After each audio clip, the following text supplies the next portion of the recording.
بسم اللہ الرحمن الرحیم۔ السلام علیکم ورحمۃ اللہ وبرکاتہ۔ عزیز طلباء، امید کرتا ہوں آپ خیریت سے ہوں گے انشاءاللہ۔ آج ہم لافانیت کے مسئلے کو فلاسفہ کی نظر میں پڑھنے جا رہے ہیں اور ہمارا سبق نمبر 76 ہے۔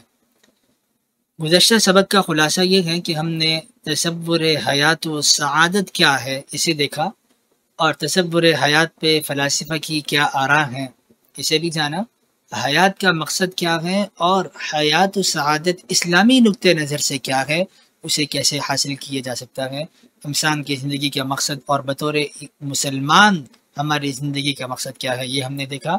آج کے سبق کے مندرجات کچھ یوں ہیں کہ لافانیت کیا ہے، اس کا مطلب کیا ہے لافانیت، اور لافانیت کیسے مل سکتی ہے، کیا لافانیت ہمیں حاصل ہو سکتی ہے کہ ہم ہمیشہ رہیں، اور اگر ہو سکتی ہے تو کیسے ملے گی۔ مزید یہ کہ لافانیت پہ اسلامی نقطہ نظر کیا ہے اور کیا ہمیشہ کی زندگی ممکن ہے۔ تو پہلی بات تو یہ کہ لافانیت سے مراد کیا ہے۔ دیکھیں، موت سے پاک ہونا یا ہمیشہ زندہ رہنے والا شخص، اسے آپ لافانی شخص کہہ سکتے ہیں۔ تو لافانیت کا معنی یہ ہوا کہ ہمیشہ زندہ رہنا، یہ ایک ایسی کیفیت ہے جس میں کوئی شخص یا جاندار موت سے نہیں مرتا۔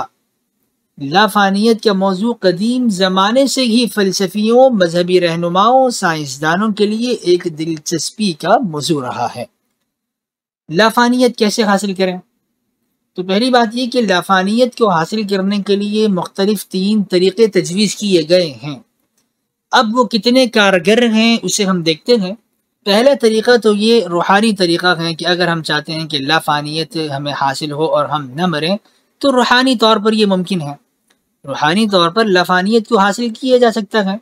انسان کو جسمانی دنیا سے بالا تر ہونا اور اپنی روح کو آزاد کرنا چاہیے، اور روحانی طور پہ اپنے آپ کو اتنا مضبوط کرنا چاہیے کہ وہ روحانی طور پر ہمیشہ رہے۔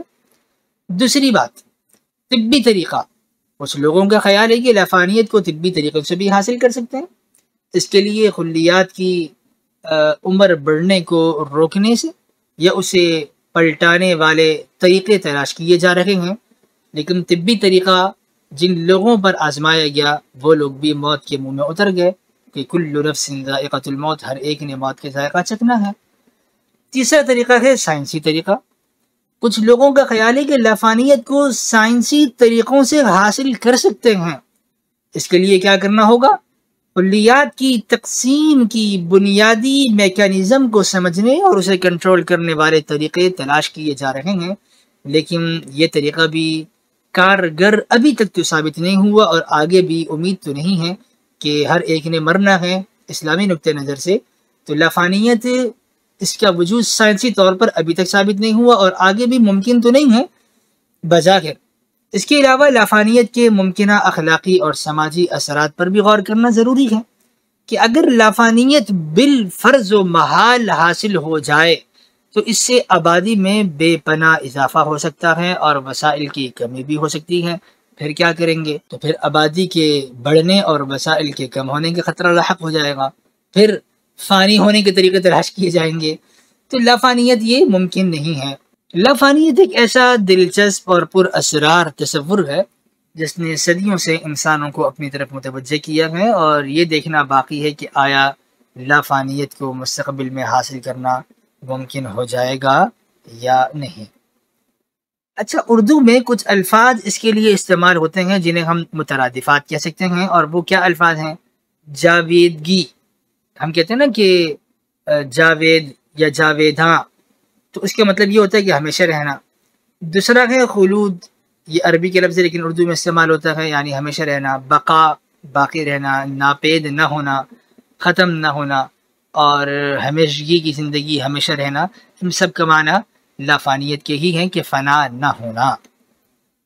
مثال کے طور پہ ہم کہہ سکتے ہیں کہ لافانیت ایک ایسی خیالی کیفیت ہے جس میں کوئی شخص یا جاندار موت سے نہیں مرتا، یا ہمیشہ رہنے کے خواب انسانوں کی قدیم ترین خواہش ہے۔ لافانیت کو اگر ہم فلاسفہ کی نگاہ سے دیکھیں تو مادیت پرست فلسفے کی روح سے مادیت پرست فلاسفہ کہتے ہیں کہ لافانیت ناممکن ہے، یہ ممکن نہیں کہ انسان ہمیشہ رہے۔ ان کا خیال ہے کہ انسان صرف ایک جسمانی مخلوق ہے اور جسم کے مرنے کے بعد روح کا کوئی وجود نہیں رہتا، لہذا لا فانیت ممکن نہیں ہے۔ انسان کا جسم مر گیا، اس کی روح بھی ختم ہو گئی، اس کا جسم بھی ختم ہو گیا۔ اور وجودی فلسفے والے فلاسفہ کہتے ہیں کہ لا فانیت ایک ایسا تجربہ ہے جو ہر فرد کو اپنی زندگی میں کرنا چاہیے۔ ان کا خیال ہے کہ لا فانیت حاصل کرنے کے لیے انسان کو اپنی ذاتی زندگی کے معنی اور مقصد کو سمجھنا چاہیے۔ تو وجودی فلسفے کی روح سے لا فانیت ممکن ہے، مادیت پرست فلسفے کی روح سے ناممکن ہے۔ اخلاقی فلسفے کے فلاسفہ کہتے ہیں کہ لا فانیت کے وجود اخلاقی اقدار کو متاثر کر سکتا ہے۔ اگر لا فانیت ممکن ہے تو ہمیں اپنے اعمال کے نتائج کے بارے میں زیادہ سوچنا چاہیے۔ انسان ہمیشہ زندہ رہنے کی تمنا کیوں کرتا ہے؟ اہم سوال ہے۔ اس کا جواب یہ کہ کوئی انسان جو عقل اور شعور رکھتا ہو وہ مرنا نہیں چاہتا، وہ یہی چاہتا ہے کہ وہ ہمیشہ زندہ رہے۔ اور وہ یہ کیوں چاہتا ہے؟ یہ حیوانی جبلت کا تقاضا اور خاصہ ہے۔ سوال یہی ہے کہ کیوں؟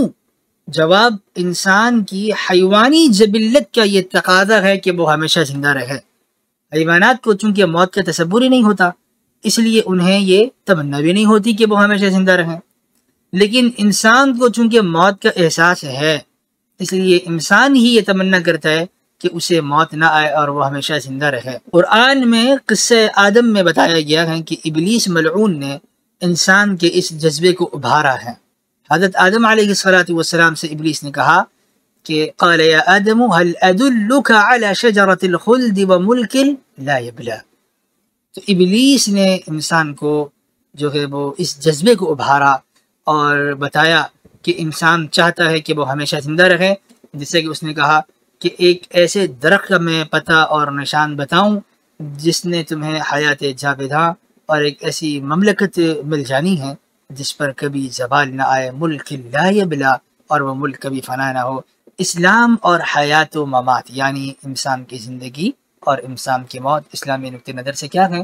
قرآن کریم میں اللہ سبحانہ وتعالی ارشاد فرماتے ہیں اعوذ باللہ من الشیطان الرجیم کہ اللہ تعالی نے موت اور زندگی کو پیدا کیا لیبلوکم ایکم احسن عملا، کہ وہ آزما لے کہ تم میں کون اچھا عمل کر کے آتا ہے، کون اچھے عمل کرتا ہے، کون برے عمل کرتا ہے۔ یہ آزمانا ہماری زندگی کا مقصد ہے۔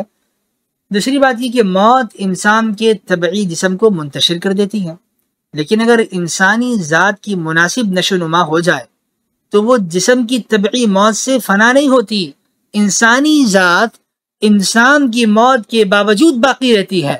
سورہ نمل میں ہے نا کہ اللہ تعالیٰ فرماتے ہیں من جاء بالحسنۃ فلہ خیر منہا وہم من فزع یومئذ آمنون، جو اچھے اعمال کر کر آئیں گے تو انہیں قیامت کے دن اس سے بہتر بدلہ ملے گا جب وہ لے کر آئے ہیں۔ یعنی یہ لوگ جسم کی موت کے وقت فنا کی دست برد سے محفوظ رہیں گے، تو انسان تو مرے گا لیکن اس کی ذات باقی رہے گی۔ مزید اس میں کوئی شبہ نہیں ہے کہ موت کا جھٹکا انتہائی سخت ترین جھٹکا ہے اور انسان ہل کر رہ جاتا ہے جب اس کی روح قبض کی جا رہی ہوتی ہے اور انسان کی طبعی حیات کا سلسلہ ہمیشہ کے لیے منقطع ہو جاتا ہے، دوبارہ اس نے دنیا میں لوٹ کر نہیں آنا۔ لیکن جس کی ذات کی صلاحیتیں بیدار ہو چکی ہوں، یہ جھٹکا اس کا کچھ نہیں بگاڑ سکتا۔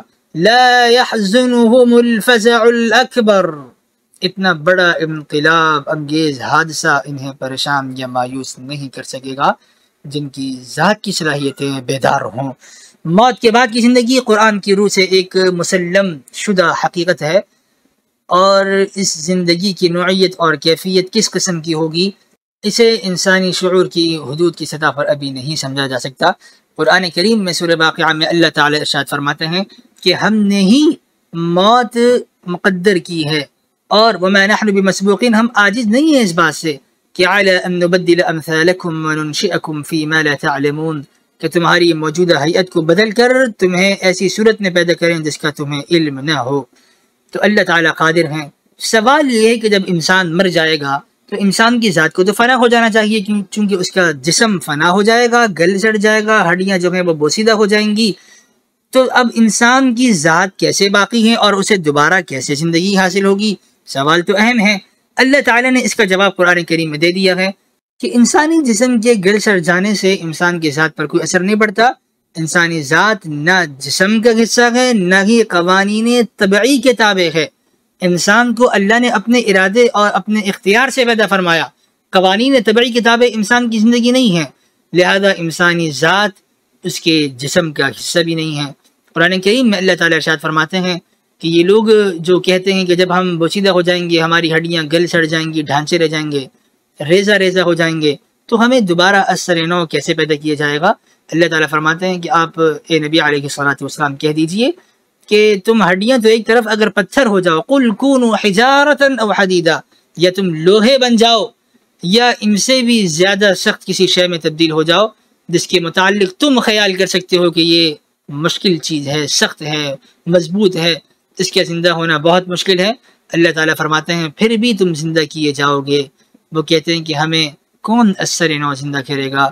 آپ کہہ دیجئے کہ وہی خدا جو تمہیں پہلی بار عدم سے وجود میں لایا تھا، اب جب وہ تمہیں فنا کر رہا ہے تو دوبارہ وجود بخشنے پر وہ خدا قادر ہے. تو انسان کی ذات چونکہ قوانین طبعی کے تابع نہیں ہیں، اس کے جسم کا حصہ نہیں ہے، لہذا موت کے باوجود بھی ذات باقی رہتی ہے اور ذات پر فنا نہیں آتی. لہذا لا فانیت کا تصور اسلامی نقطہ نظر سے جسم تو فنا ہو رہا ہے لیکن ذات باقی ہے، یہ تصور اسلامی نقطہ نظر سے معقول ہے. چونکہ زندگی پہلی بار طبعی قوانین کے مطابق عدم سے وجود میں نہیں آئی، یہ تو اس تدبیر کے تحت آئی ہے جس کا تعلق اللہ تعالیٰ کے ارادے سے ہے. کن کہا تو فیکون، وہ دنیا میں آ گئی. لہذا حیات جو ہے زندگی یہ مادی قوانین کی پیداوار ہی نہیں ہے، یہ اللہ کے امر سے وجود میں آئی تھی. اسی طرح مرنے کے بعد کی زندگی بھی طبعی قوانین کے مطابق وجود میں نہیں آئے گی، خدا کے امر کے مطابق ظہور میں آئے گی. اور یہ سلسلہ ارتقاء کی اگلی کڑی ہے جس میں انسانی ذات میں مزید استحکام اور ارتقاء پیدا ہو جائے گا اور وہ موجودہ مادی سہاروں سے بے نیاز ہو جائے گی. اور یہ بات صاف ظاہر ہے کہ مومن کے نزدیک موت کوئی ایسی چیز نہیں ہے جس سے ڈرا جائے. تحفۃ المؤمن الموت، موت تو مومن کے لیے تحفہ ہے. سانس کے بند ہونے سے انسان تو نہیں مر جاتا، ذات تو نہیں مر جاتی، دل کی دھڑکن رک گئی، جسم فنا ہو گیا، اس کے سامنے زندگی کی مزید ارتقائی منازل ہیں. اب وہ اخروی عالم میں چلا گیا ہے، ابھی وہ عالم برزخ میں ہے اور پھر برزخ سے نکلنے کے بعد وہ عالم آخرت میں جائے گا. لہذا موت اس کے نزدیک بلندیوں کا زینہ ہوتی ہے. یہی وجہ ہے کہ مخالفین کو قرآن کریم نے چیلنج کیا کہ فَتَمَنَّبُ الْمَوْتَ إِن كُنْتُمْ صَادِقِينَ، اگر سچے ہو، اللہ سے محبت کرتے ہو، موت کا دعویٰ کرو نا، تمنا کرو. وَلَن يَتَمَنَّوْهُ، تو وہ ہرگز موت کی تمنا نہیں کریں گے کیونکہ وہ اپنے دعوے میں سچے ہی نہیں ہیں. انہیں اللہ سے ملنے کی نہ کوئی خواہش ہے اور نہ کوئی انہیں رغبت ہے. ایک اور جگہ اللہ تعالیٰ شہداء کے بارے میں فرماتے ہیں کہ انہیں آپ مردہ نہ کہیں. وَلَا تَقُولُوا، اے اہل اسلام مسلمانوں نہ کہو ان لوگوں کو جو راہ خدا میں کٹ گئے، انہیں اموات نہ کہو، مردہ نہ کہو. لا فانیت کا تصور یہاں سے بھی ثابت ہو رہا ہے، بلکہ وہ تو زندہ ہیں لیکن تم شعور نہیں رکھتے، تمہیں نہیں سمجھ اس کی. اور ایک دوسری جگہ فرمایا کہ وَلَا تَحْسَبَنَّ الَّذِينَ قُتِلُوا، ان لوگوں کو ہرگز مردہ شمار نہ کرو جو اللہ کی راہ میں کٹ گئے، بلکہ وہ تو زندہ ہیں، انہیں رزق دیا جاتا ہے. بل احیاء عند ربهم يرزقون، تو جب اللہ فرما رہے ہیں کہ وہ زندہ ہیں تو لا فانی تو نہ ہو، وہ فانی تو نہ ہوئے. لا فانیت کی تصور ثابت ہوا. خلاصہ درس یہ ہے کہ لا فانیت کا مطلب ہمیشہ زندہ رہنا اور کبھی نہ مرنا، اور ہمیشہ کی زندگی آخرت میں ملتی ہے. فلاسفہ نے مختلف نظریات اپنائے. لا فانیت کو حاصل کرنے کے لیے روحانی، سائنسی، طبی طریقے ان کے ہاں کارگر ہو سکتے ہیں، لیکن سائنس سے ابھی تک لا فانیت ثابت نہیں ہو سکی. مزید یہ کہ انسانی زندگی چونکہ اللہ تعالیٰ کی عطا کردہ ہے تو موت کے بعد بھی انسانی ذات باقی رہتی ہے. چاہے جسم گل سڑ جائے، وہ بوسیدہ ہو جائے، ریزہ ریزہ ہو جائے، اللہ تعالیٰ دوبارہ انسان کو زندہ فرمائیں گے. یہ لافانیت ہے کہ انسان ایک ایسے جہاں میں ہوگا جہاں موت کو بھی موت دے دی جائے گی.